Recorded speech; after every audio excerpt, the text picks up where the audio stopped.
नमस्कार दोस्तों, युक्ति आईएएस में आपका हार्दिक स्वागत है। आज है 10 मई और आज हम बात करेंगे मॉडर्न हिस्ट्री के बारे में। जैसे कि मैंने कल आप लोगों से कहा था कि मॉडर्न हिस्ट्री का जो भी सेगमेंट है, जैसे कल मैंने यूरोपीय वाणिज्यिक कंपनियों का भारत आगमन पढ़ाया था, आपको फर्स्ट पार्ट पढ़ाया था, पुर्तगालीज के बारे में पढ़ाया था। तो आज उसके आगे जो भी डच हैं, अंग्रेज हैं, फ्रांसीसी हैं, सारा डिटेल आपको मैं पढ़ाऊँगा। और मैंने आप लोगों से बोला भी है कि हम लोग अभी इसके पहले आप लोगों को वीडियो मिला होगा पॉलिटी का, अमर सर ने बनाया वीडियो। तो जब तक प्रीलिम्स की परीक्षा स्टार्ट होने वाली है, जब होगी 2-3 महीने का जो समय मिला है, तब तक हम लोग अपना पूरा कोर्स भी कर लेंगे। जो स्टूडेंट वन लाइनर कहते हैं कि सर मुझे वन लाइनर भी चाहिए प्रीलिम्स के पॉइंट ऑफ व्यू से, तो वन लाइनर भी क्वेश्चन सारे बनाए गए हैं इसमें। तो चाहे वो यूपीएससी की परीक्षा दो, चाहे वो स्टेट पीसीएस की परीक्षा दो, चाहे यूपी ट्रिपल की परीक्षा दो, चाहे किसी भी स्टेट का कोई भी परीक्षा दो, तो मॉडर्न हिस्ट्री से रिलेटेड आपको सारे क्वेश्चंस इसमें मिल जाएंगे। आपको कोई घबराने की ज़रूरत नहीं है आप लोगों को। और जो भी नए स्टूडेंट हो, जो पहले गए हो, वो तो अपना रिकॉल कर लें दोबारा। जो नए स्टूडेंट हो, हमारे चैनल को सब्सक्राइब कीजिए, यूट्यूब चैनल को लाइक कीजिए, शेयर कीजिए, कमेंट कीजिए। और कोई भी महत्वपूर्ण सुझाव दिया गया है तो आप कमेंट के माध्यम से आप दे सकते हैं। व्हाट्सअप का चैनल है, फेसबुक का चैनल है, टेलीग्राम का चैनल है, और ये नंबर दिया है इंस्टीट्यूट का। कोई भी अगर क्वेरी हो तो दिए गए नंबर पे आप संपर्क कर सकते हैं। तो चलिए, कल मैंने आपसे पुर्तगालीज के बारे में बता दिया। जो लोग आज वीडियो नहीं देखे हो पुर्तगाली का, तो 9 मई का वीडियो जाके आप देख सकते हैं, कल का आप लोग वहाँ देख सकते हैं। चलिए, मैं अगला आज टॉपिक स्टार्ट करता हूँ उसी के आगे। पुर्तगालीज के बारे में जैसे मैंने कल आप लोगों को बताया, उसके बाद पुर्तगालीज के बाद जो आए शासक, उनके बारे में बता रहा हूँ। जो कंपनी आई डच, 1602 ईस्वी में डच कंपनी की स्थापना हुई थी। कब हुई थी? 1602 ईस्वी में। इसमें पूरा डिटेल नहीं बताऊंगा आपको, बस जैसे जैसे जो इम्पोर्टेंट फैक्ट है वो फैक्ट आपको बता दे रहा हूँ मैं, ठीक है? क्योंकि ये प्रीलिम्स का बैच है, तो इसलिए प्रीलिम्स के हिसाब से मैं चल रहा हूँ। 1602 ईस्वी में डच कंपनी की स्थापना हुई थी। इनको पूरब के साथ व्यापार के लिए 21 वर्षों का चार्टर्ड मिला था।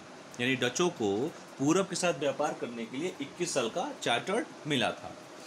कंपनी के निर्देशकों की संख्या 17 थी, इसीलिए इसे जेंटलमैन 17 के नाम से भी जाना जाता है। वेरी इंपॉर्टेंट है कि जो कंपनी के निर्देशक थे उनकी संख्या 17 थी, इसीलिए इसे जेंटलमैन 17 के नाम से भी जाना जाता है, ठीक है? 1605 ईस्वी में इन्होंने अपनी पहली फैक्ट्री मुसलीपट्टनम आंध्र प्रदेश में खोली, साउथ में। अगर कभी ये पूछे कि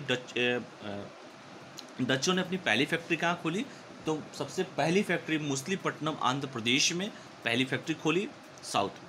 इन्होंने एकमात्र किलेबंदी, अगर कोई पूछे कहाँ किया है, तो इन्होंने पुलिकट बंगाल में इन्होंने पहली किलेबंदी किया था। विश्व बाजार में भारतीय कपड़ों को प्रसिद्ध करने का श्रेय, मतलब स्थापित करने का श्रेय अगर किसी को जाता है वो भी डचों को ही जाता है। इन्होंने कभी भी भारतीय वस्त्र पर मनमाने शुल्क नहीं लगाए, इंपॉर्टेंट है, कभी भी मनमाने शुल्क नहीं लगाए, और इसको स्थापित करने का श्रेय भी इन्हीं को जाता है, ठीक है? 1759 ईस्वी में वेदरा के युद्ध में, चलिए मैं इसको बदल देता हूँ, वेदरा के युद्ध में, इंपॉर्टेंट है 1759, वेदरा के युद्ध में अंग्रेजों ने डचों को निर्णायक शिकस्त दी थी। तो अंग्रेजों ने किसको निर्णायक शिकस्त दी थी? डचों को शिकस्त दी थी, ठीक है? डचों ने पुलिकट में अपने स्वर्ण निर्मित पैगोडा सिक्के का प्रचलन करवाया था। तो डचों ने कहाँ पे पढ़ाया था? पुलिकट में। और पुलिकट कहाँ पे है? पुलिकट बंगाल में है, और इन्होंने पहला स्वर्ण निर्मित पैगोडा सिक्के का प्रचलन करवाया था।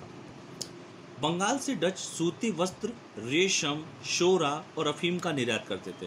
तो इम्पोर्टेंट है कि क्या निर्यात करते थे वहाँ से? सूती वस्त्र का, रेशम का, शोरा का और अफीम का निर्यात करते थे। और जैसे कि मैंने बताया था कि इन्होंने पहली किलाबंदी ही पुलिकट बंगाल में किया था, ठीक है? डचों ने भारत में पुर्तगालियों को समुद्री व्यापार से एक तरह से निष्कासित कर दिया था, पुर्तगीज को। लेकिन अंग्रेजों के नौसैनिक शक्ति के सामने ये टिक नहीं सके। आपको पता है कि सारे देश, मतलब चाहे वो डच थे, चाहे पुर्तगाली थे, चाहे अंग्रेज थे, सभी चाहते थे पूरब के साथ व्यापार करने के लिए, सभी में प्रतिस्पर्धा हो रही थी। और जैसे मैंने कल बताया कि भारत मसालों के लिए फेमस था, विश्व बाजार में अपना एक उचित स्थान रखता था भारत, और आज भी मसालों के लिए फेमस है। काली मिर्च है या जो भी मसाले हैं साउथ में, तो सभी शासक चाहते हैं, जैसे आज के डेट में क्या है, कोई भी स्टेट गवर्नमेंट है वो चाहती है कि जो भी बाहर के कंपनियां हैं वो भारत में आए, यहाँ के कंपनियों लोगों को रोज़गार मिलेगा, सरकार को भी प्रॉफिट होगा, उनको भी प्रॉफिट होगा। तो वैसे ही वो भी शासक आए, यहाँ पे व्यापार करने के उद्देश्य से आए, उनका काम ही यही था व्यापार करना, ठीक है? तो जैसे जैसे जो फैक्ट है, पूरा डिटेल, इसलिए मैं डीप में नहीं जा रहा हूँ आप लोगों को, बस हिंट दे रहा हूँ आप लोगों को। तो अगर कोई भी पूछे फैक्चुअल डेटा कि पहली फैक्ट्री कहाँ लगाई तो मछलीपट्टनम में लगाई, और जहाँ लगाई समुद्र के बगल में ही लगाया इन्होंने, ये भी एक कॉन्सेप्ट है। अब उत्तर प्रदेश और बिहार में तो नहीं लगाएंगे, वो समुद्र तो है ही नहीं यहाँ पे, ठीक है। तो ये आप देख सकते हैं। और दूसरी बात की, जैसे मैंने यहाँ पे कहा कि ये डच ने जो है भारत में पुर्तगालियों को समुद्री व्यापार से एक तरह से निष्कासित कर दिया, रिप्लेस कर दिया, लेकिन ये अंग्रेजों के नौसैनिक के सामने टिक नहीं पाए, क्योंकि अंग्रेजी की नौसेना बहुत ही मजबूत है, वर्ल्ड फेमस है, ठीक है। ये बहुत इंपॉर्टेंट है, ये डचों के बारे में पूरा देख लीजिएगा वीडियो आप लोग। तो जो मैंने फैक्ट आज बताए कि 21 वर्षों का चार्टर्ड मिला था, जेंटलमैन 17 के नाम से जाने जाते हैं ये, क्योंकि निर्देशकों की संख्या 17 थी। पहली फैक्ट्री अगर आंध्र प्रदेश में बात करें तो मछलीपट्टनम में साउथ में लगाया, 1 किलो बिंदी की पुलिकट बंगाल में किया था। भारतीय कपड़ों को श्रेय देने का सूत्र इन्हीं को जाता है, डचों को जाता है, और कभी भी उन्होंने टैक्स नहीं लगाए थे। 1759 में ये इंपॉर्टेंट फैक्ट है कि वेदरा का युद्ध हुआ था 1759, बहुत बार पूछा है, यूपी पीसीएस में भी पूछा है, बिहार पीसीएस में भी पूछा है, देखिएगा। डचों ने पुलिकट में अपने स्वर्ण निर्मित एक पैगोडा सिक्के का प्रचलन कराया था। बंगाल में डच सूती वस्त्र, रेशम, सोना और अफीम का निर्यात करते थे। और जैसे मैंने बताया कि डचों ने भारत में पुर्तगाली को रिप्लेस कर दिया था, निष्कासित कर दिया था, हटा दिया था, लेकिन अंग्रेजों के नौसैनिक शक्ति के सामने टिक नहीं सके।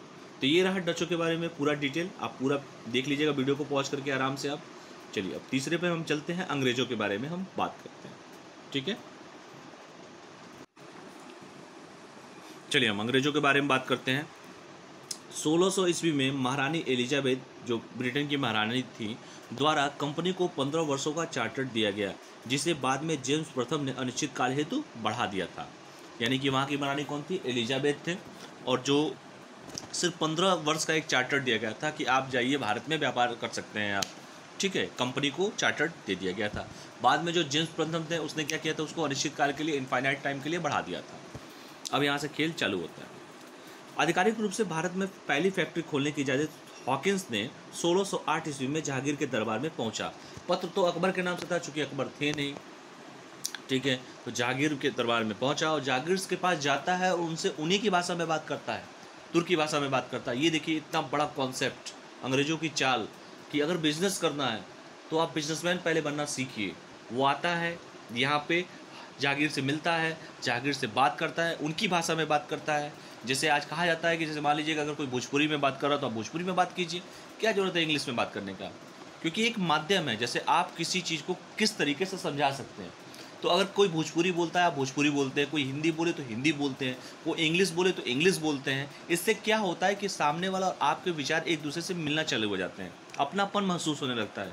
तो अंग्रेजों की चाल देखिए, वो आता है, पत्र तो अकबर के नाम से था, अकबर उस समय नहीं थे, जागीर था उस समय शासक। 1608 ईस्वी में हॉकिंस आता है, उनसे मिलता है, उनसे तुर्की भाषा में बात करता है। तो ये एक बिजनेसमैन का सबसे अच्छा गुण होता है। मैं उसकी तारीफ़ नहीं कर रहा हूँ, मैं उनको कॉन्सेप्ट बता रहा हूँ कि आप किसी से भी मिलिए, आप किसी से भी बातें कीजिए, कि सामने वाला बंदा जिस भाषा में बात करना चाहता है उस भाषा में बात करने की कोशिश करना चाहिए, ठीक है, चाहे वो लैंग्वेज कोई भी हो। तो हॉकिंस ने आया, आधिकारिक रूप से भारत में पहली फैक्ट्री खोलने की इजाज़त हेतु हॉकिंस ने 1608 ईस्वी में जहांगीर के दरबार में पहुंचा। हॉकिंस ने जहांगीर में तुर्की भाषा में बात की, यही मैंने बताने की आपको कोशिश कर रहा था कि टर्की भाषा में बात किया। अब सोचो वो अंग्रेज कहाँ इंग्लिश का मास्टरमाइंड, और वो बात कर रहा है टर्की में।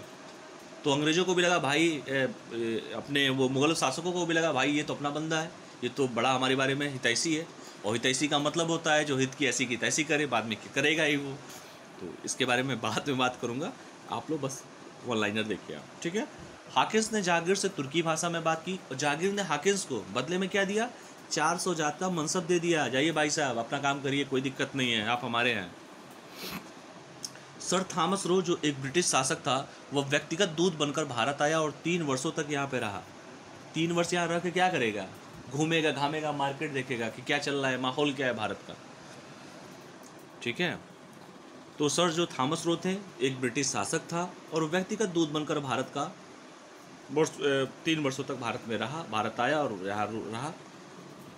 अंग्रेजों ने अपनी पहली फैक्ट्री अस्थायी रूप से, अस्थायी नहीं अस्थायी रूप से, ये देख लीजिएगा डेटा, 1608 ईस्वी में सूरत में खोली, यानी कि पश्चिम में खोला, और 1613 ईस्वी में इसे अस्थायी रूप दे दिया। इंपॉर्टेंट है, देख लीजिए आप। वहीं दूसरी तरफ अंग्रेजों ने अगर दक्षिण की बात करी तो मछलीपट्टनम में अपनी पहली फैक्ट्री खोली, ठीक है।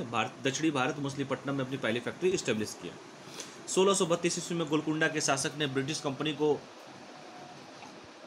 सुनहरा फरमान दिया, जिसके द्वारा अपने क्षेत्र में उन्हें व्यापारिक रियायतें उपलब्ध कराया।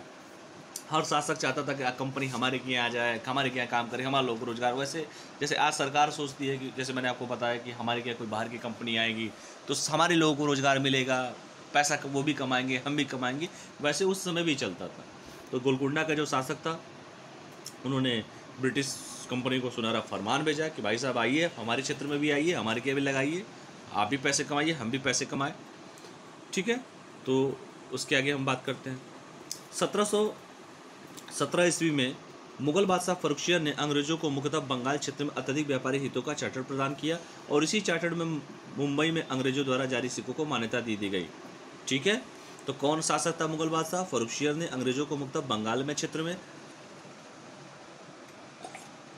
अत्यधिक व्यापारिक हितों का चार्टर प्रदान किया और इसी चार्टर्ड में मुंबई में अंग्रेजों द्वारा जारी सिक्कों को भी मान्यता दे दी गई, जिससे अंग्रेजों की महत्वाकांक्षा बढ़ गई। जब अंग्रेज भी लगने लगा भाई सब वही हैं, करो अपना काम अपने तरीके से। यह चार्टर अंग्रेजों के लिए एक मैग्ना कार्टा कहा जाता है। ठीक है, हर तरफ से लोग बुला ही रहे हैं, आप हमारे हैं, आप हमारे हैं, तो ये भी हमारे ही हो गए। अंग्रेजों ने पूरब में अपनी पहली कोठी, अगर मैं पूरब की बात करूं तो बालासोर उड़ीसा में स्थापित किया था। ये भी इंपॉर्टेंट है। पश्चिम में कहाँ किया, दक्षिण में कहाँ किया, पूरब में कहाँ किया, ये सब आप देख सकते हैं। ठीक है, अब उत्तर में तो नहीं आएंगे करने, जहाँ समुद्र है वहीं ज़्यादा करते हैं। कोई भी कंपनी आप मैक्सिमम उस समय देखेंगे शासकों का तो समुद्र से ट्रेड होता था उस समय, तो मैक्सिमम शासक वही करेंगे, कोई भी आएगा। और वो यूपी बिहार में तो आके कंपनी खोलेगा नहीं उस समय का शासक। उस समय का शासक, इस समय के शासक की बात नहीं कर रहा हूँ, उस समय का शासक की बात कर रहा हूँ। अंग्रेजों ने पूरब में अपनी पहली कोठी बालासोर उड़ीसा में स्थापित किया। 1661 ईस्वी में पुर्तगाली शासक ने ब्रिटेन के राजा जो थे चार्ल्स द्वितीय को बम्बई दहेज के रूप में दे दिया। बताइए, जो पुर्तगालीज थे शासक जो था, ब्रिटेन के जो राजा थे चार्ल्स द्वितीय थे, उनको बम्बई दहेज के रूप में दे दिया। अब बात करते हैं औरंगजेब के समय अंग्रेजों ने सूरत के तट पर पायरेसी की कोशिश की। ठीक है, पायरेसी का मतलब क्या होता है? उसका जेरॉक्स कॉपी। पायरेसी का मतलब होता है किसी चीज़ को कैप्चर करने की कोशिश किया। और 1689 ईस्वी में हुगली में उन्होंने लूट की कोशिश की। मुगल सम्राट और औरंगजेब और अंग्रेजों के बीच पहली भिड़ंत कब हुई थी? 1686 ईस्वी में हुगली में हुआ था। तो जो मुगल सम्राट औरंगजेब था और अंग्रेजों के बीच अगर पहली भिड़ंत की कोई बात करें तो वो 1686 ईस्वी में हुगली में हुआ था। ठीक है, तो ये रहे आज के आपके जो दो टॉपिक हैं। मैं एक बार और रिकॉल करा देता हूँ। जैसे डचों के बारे में बताया, 1602 ईस्वी कंपनी पूरब के साथ व्यापार के लिए 21 वर्ष का एक चार्टर्ड मिला, एक लाइसेंस पत्र मिला, एक मैग्ना कार्टा जिसे कहा जाता है। 17 लोग मेंबर थे जिसे जेंटलमैन 17 के नाम से जाना जाता है। पहली फैक्ट्री इन्होंने साउथ में मुंशीपट्टनम में लगाई, किलेबंदी बंगाल में की। विश्व में कपड़ों को स्थापित करने का श्रेय इन्हीं को जाता है। कोई मनमाना शुल्क नहीं लगाया। बेदरा का युद्ध लिया अंग्रेजों ने, डचों को निर्णायक शिकस्त दी थी। और पुलिकट में स्वर्ण निधि पैगोडा सिक्के का प्रचलन कराया था। बंगाल में डच सूती वस्त्र, रेशम और सोरा का फीम निर्यात करते थे। और डच अंग्रेजों पुर्तगालियों को बाहर समुद्री व्यापार से हटा भी दिया, रिप्लेस भी कर दिया, निष्कासित भी कर दिए। लेकिन अंग्रेजों के सैनिक के नौसैनिक के आगे ये टिक नहीं सके। अंग्रेजों के बारे में बताया कि महारानी एलिजाबेथ थी वहाँ की रानी 1600 ईस्वी में, और जो 15 वर्षों का चार्टर दिया जो वहाँ का जेम्स प्रथम ने उन्हें अनिश्चित कर के लिए बढ़ा दिया। आधिकारिक रूप से हाकिंस आया 1608 ईस्वी में, जागीर के दरबार में आता है, उनसे बात करता है, उनसे तर्की भाषा में बात करता है। जागीर उसे 400 जात का मनसब देता है। सर थॉमस रो जो एक ब्रिटिश शासक, जैसे बताया मैंने, 3 साल भारत आया, यहाँ पे रिसर्च किया। अंग्रेजों ने पहली अस्थायी फैक्ट्री जैसे मैंने बोला सूरत में खोली और 1617 में स्थापित किया। दूसरी तरफ इन्होंने दक्षिण भारत में अपने मुस्लिपट्टनम में खोली। और गोलकुंडा के शासक ने कंपनी को फरमान दिया कि भाई साहब आप भी आइए, जैसे मैंने बताया, रियायतें भी उपलब्ध कराया। और फर्रुखसियर ने अंग्रेजों को मुक्त बंगाल क्षेत्र में अत्यधिक व्यापारी हितों का चार्टर प्रदान किया। और मुंबई में अंग्रेजों द्वारा जारी सिक्कों को मान्यता भी दिया गया, जिससे अंग्रेजों की महत्वाकांक्षा बढ़ी और उन्होंने चार्टर्ड अंग्रेजों को मैग्ना चार्टा कहा जाता है। अंग्रेजों ने पूरब में अपनी पहली कोठी बालासोर उड़ीसा में लगाई। 1661 ईस्वी में पुर्तगाली शासक ने ब्रिटेन के राजा चार्ल्स द्वितीय को मुंबई दहेज के रूप में दे दिया था। औरंगजेब के समय ये बताया जैसे मैंने सूरत में पायरेसी की कोशिश की। और 1689 ईस्वी में हुगली में भी उन्होंने लूट की कोशिश की। मुगल सम्राट औरंगजेब और अंग्रेजों के बीच पहली भिड़ंत 1686 ईस्वी में हुई। तो ये रहे आज के महत्वपूर्ण आपके दो टॉपिक। जैसे मैंने आपको पुर्तगालीज भी पढ़ाया, डच भी पढ़ाया, अंग्रेज़ों के बारे में बताया और फ्रांसीसी के बारे में कल हम बात करेंगे।